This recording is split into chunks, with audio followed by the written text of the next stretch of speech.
नमस्कार मंडळी, स्वागत आहे तुमचं सगळ्यांचं आपल्या लाडक्या युट्यूब चॅनलमध्ये. व्हिडिओ नसाल तर व्हिडिओ लाईक करा आणि चॅनलला सबस्क्राईब करून सोबतचं बेल नोटिफिकेशन ऑन करायला विसरू नका आणि ह्या व्हिडिओला हाईप नक्की करा आणि हा व्हिडिओ शेवटपर्यंत पण नक्की पहा. तर नमस्कार मंडळी, तर स्वानंदीने सर्वांसमोर उतरवला सुष्मिता आणि मंदाकिनीचा मास. तर समर राजवाडीने दाखवली चक्क मंदाकिनीला तिची खरी लायकी. तर नक्की काय घडतं चला संपूर्ण अपडेट जाणून घेऊया. तर तुम्ही पाहिलंच असेल मित्रांनो की ह्या सुष्मिताकडे घरातले जे पण अधिकार आलेत ना, त्याच्यामुळे ही सुष्मिता खूपच अति करत असते. त्याच्यामुळे स्वानंदीच्या गैरहजेरीत हे सगळ्या काही गोष्टी ती करत असते.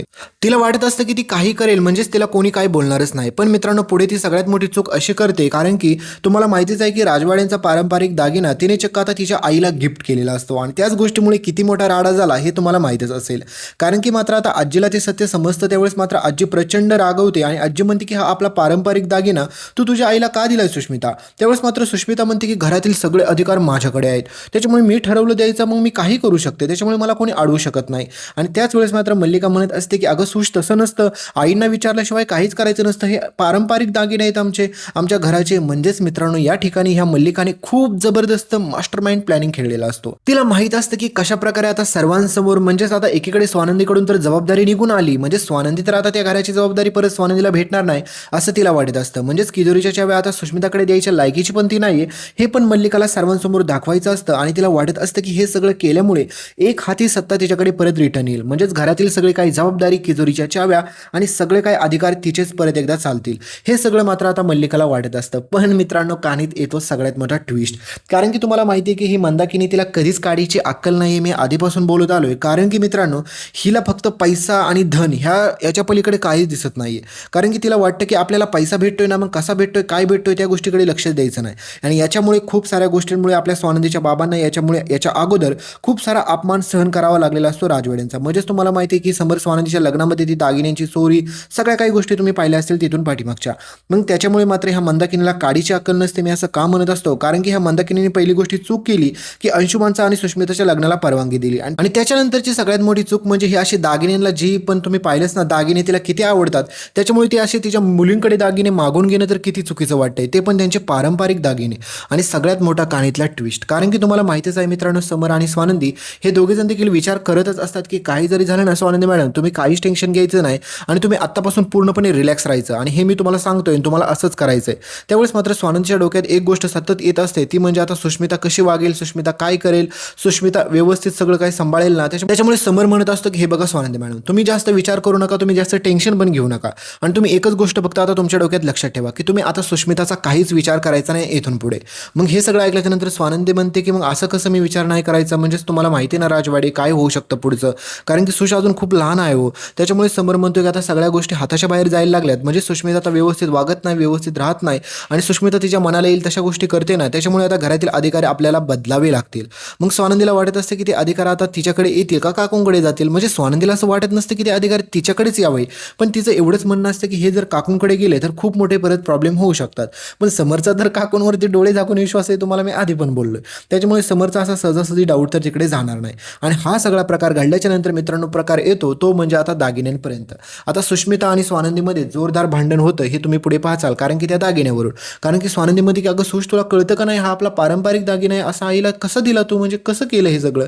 आणि विषय त्या दागिन्याचा नसतो, तर विषय ह्या गोष्टीचा असतो की मात्र परत आजीचं मन दुखावलेलं असतं आणि आजीचं मन दुखवतं, त्याच्यामुळे स्वानंदी परत माफी मागते.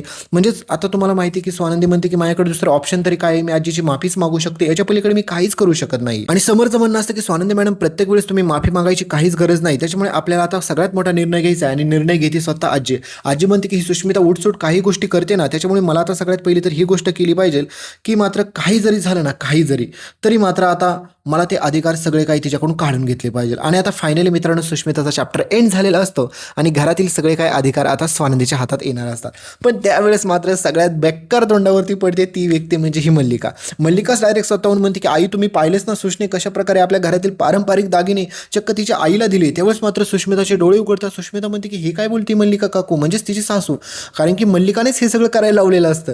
आणि मल्लिकाला वाटत असतं की आता सुष्मिताचा खरा चेहरा ह्यांच्यासमोर आला, त्याच्यामुळे हे काही सुष्मिताकडे अधिकार देणार नाही आहेत आणि घरातील सगळ्यात जास्त कर्तृत्ववान आणि सगळ्यात जास्त म्हणजे जबाबदार स्त्री म्हणलं तर मीच आहे.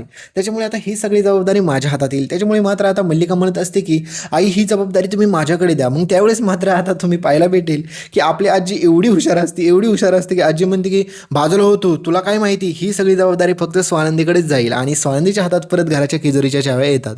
आणि इथे येतो कहाणीतला सगळ्यात मोठा ट्विस्ट. कारण की दुसरीकडे तुम्हाला माहितीच आहे ना की सगळ्यात मोठा ट्विस्ट म्हणजे मल्लिकाला जे करायचं होतं ते तिला भेटलं नाही, त्याच्यामुळे ती प्रचंड चिडते. तर दुसरीकडे सुष्मितासमोर मल्लिकाचा खरा चेहरा आलेला असतो की ही मल्लिका काय लायकीची, कशी आहे, काय तिने माझा वापर कसा करून घेतला. ह्या सगळ्या गोष्टींमुळे मात्र आता फायनली मात्र सुष्मिताचे डोळे उघडतात. आणि ही मंदाकिनी मित्रांनो, आता ह्या मंदाकिनीला एवढा सगळा तिथं प्रकार घडलेला असतो तरी पण तिला त्या दागिन्याचा एवढा हाव असतो. राजवाडे म्हणतात की ठीक आहे, तुम्ही त्यांना दागिना दिलाय ना तर देऊ द्या, काही विषय हरकत नाहीये, तो घेऊन जावा तुम्ही.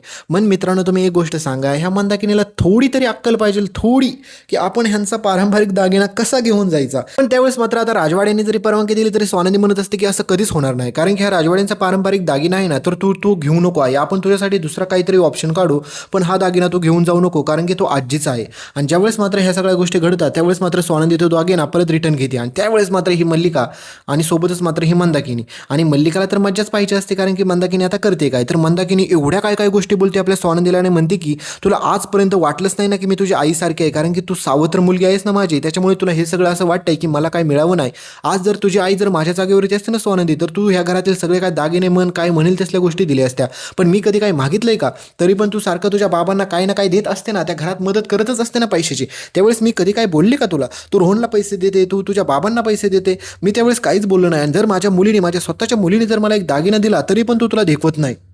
आणि या ठिकाणी मित्रांनो आता समर राजवाड्यांना एवढा प्रचंड राग येतो, कारण की समरला माहीत असतं की स्वानंदी नोकरी करते आणि ती जी पैसे कमवते ना स्वानंदी मॅडम, तोच पैसा ती तिच्या घरच्यांना देते. मग त्यामध्ये चुकलं काय? मुलीने जर स्वतः काम करून कष्ट करून जर थोडेफार पैसे कमवले आणि थोडेफार घरच्यांना मदत केली तर यामध्ये चूक काय हे समर सांगत असतो. पण त्यावेळेस मात्र ही मंदाकिनी म्हणत असते की नाही राजवाडी, तुम्हाला माहीत नाही, तुम्ही खूप चांगले आहेत आणि तुम्ही खूप भोळे आहेत, कारण की ही स्वानंदी एक दिवस तुम्हाला धुवून खाईल पूर्ण, तरी पण तुम्हाला विश्वास बसणार नाही. माझी सूश एवढी चांगली होती तरी पण तुम्ही घरातले सगळे काय अधिकार त्याच्याकडून काढून घेतले.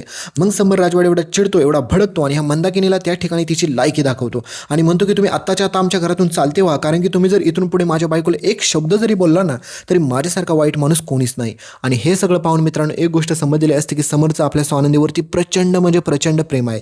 फक्त ह्या दोघांमध्ये जर फूट पडायला नाही पाहिजे, आणि जर ह्या दोघांमध्ये फूट पडली यार तर किती वाईट वाटेल, असं नाही झालं पाहिजे. आणि हेच सगळं करणार असते आता ही मल्लिका, कारण की तुम्हाला माहितीच आहे की आता सुष्मिताचे डोळे उघडतात. सुष्मिता मल्लिकाला म्हणते की हे तुम्ही काय केलं, कारण की तुम्ही सगळी काही गोष्टी तर मलाच करायला लावली आणि त्याच्यानंतर तुम्ही घरातली जबाबदारी परत तुम्हालाच घ्यायची होती, मग तुम्ही असं का करत होता. त्यावेळेस परत ही मल्लिका गोड गोड बोलून सुष्मिताला फसवायला जाते, पण स्वानंदीच्या हातात घरातले अधिकार आलेले असतात. त्याच्यामुळे आता तुम्हाला माहितीच आहे की सुष्मिता तरी पण खुश होणार नाहीच, कारण की सुष्मिताला असं वाटतं की काही जरी झालं तरी ताईकडून ते अधिकार मी हिसकावून रिटर्न घेईलच. आणि मंदाकिनीचा पचका झालेला असतो, मंदाकिनी तोंडावरती पडलेली असते, त्याच्यामुळे मंदाकिनीला मान खाली घालून तिथून निघून जावं लागतं. पण मंदाकिनी तेवढं करून थांबत नाही, इकडे घरी आल्याच्या नंतर खूप मोठा राडा करते, खूप मोठं भांडण करते, अधिरा रोहनच्या बाबां सगळ्यांबरोबर भांडण करते आणि म्हणते की त्या स्वानंदीचं कोणी नाव काढायचं नाही, त्या स्वानंदीने आज असं केलं, स्वानंदीने सगळ्यांपुढे माझा अपमान केला, सगळ्यांसमोर मला चोर ठरवलं, अशा नको तसले आरोप करते. आणि त्यावेळेस मात्र तुम्हाला माहितीच आहे स्वानंदीचे बाबा म्हणतात की तुझी लायकीच ती आहे, कारण की तू त्या ठिकाणी जाऊन त्या सगळ्या गोष्टी केल्याच असतील. तर मित्रांनो हा सगळा ड्रामा तुम्हाला पुढे पाहायला भेटणार आहे, त्याच्यामुळे चॅनलला सबस्क्राईब करा, सोबतचं बेल नोटिफिकेशन ऑन करा, मी कायम सांगत असतो. आणि बेल नोटिफिकेशन तर ऑन करा आणि व्हिडिओच्या शेवटचं सरप्राईज पाहायला विसरू नका आणि टॅग प्रोडक्ट नक्की चेक करा. बाबा तुम्हाला दिसत असेल पिलग्रिमचा oil balance gel face wash, तर हा फेस वॉश तुम्हाला टॅग प्रोडक्ट मध्ये दिसत असेल तर याला खरेदी करायला अजिबात पण विसरू नका आणि तुम्हाला आवडणारे कोणतेही प्रोडक्ट तुम्ही इथून खरेदी करू शकता.